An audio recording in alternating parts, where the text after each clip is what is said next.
Okay. And I guess that comes down to refinancing cycles and things like that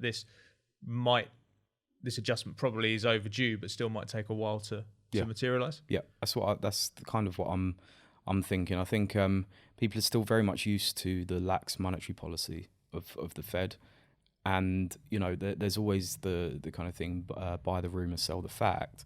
But I don't even think people have bought the rumor yet. Right. In terms of the repricing of interest rates. This is probably a slightly removed, well, it's across the pond from where we're talking about. But in the UK, when COVID hit and we were talking about, being barraged with defaults and liquidations and companies falling into administration, and that hasn't significantly happened yet.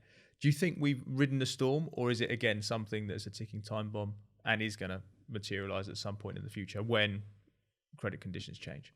Well, do you know what? When was the last time you went into a shopping centre, or not a Westfield or? I went to Tunbridge Wells 3 weeks ago and it depressed the hell out of me. There we go.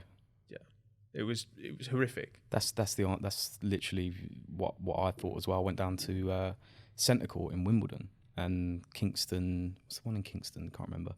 Bental Centre. Bentals, that's the one. There's knowledge. And same thing, empty shops, all of this. So.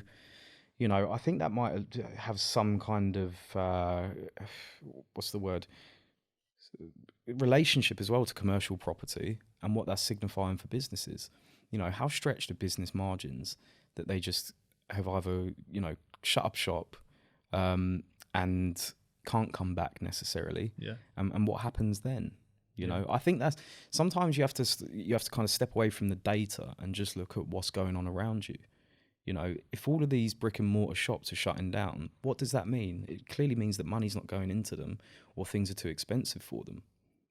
Amazon obviously is a different beast. People have moved online because of the pandemic, but still those pandemic effects of moving online are going to have an impact on firms for years. Yeah.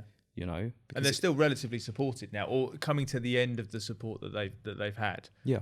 Over that, and if habits don't change back, and it's probably unlikely that they fully will restore, and we've got an increase in the cost of living, and in theory consumption goes down. Though I was at a restaurant with a client on Wednesday night this week, and it was packed on a Wednesday. So consumer habits haven't changed quite yet on what's potentially around the corner. But if people do start to tighten the purse strings, it's only going to get harder for those entities, isn't it?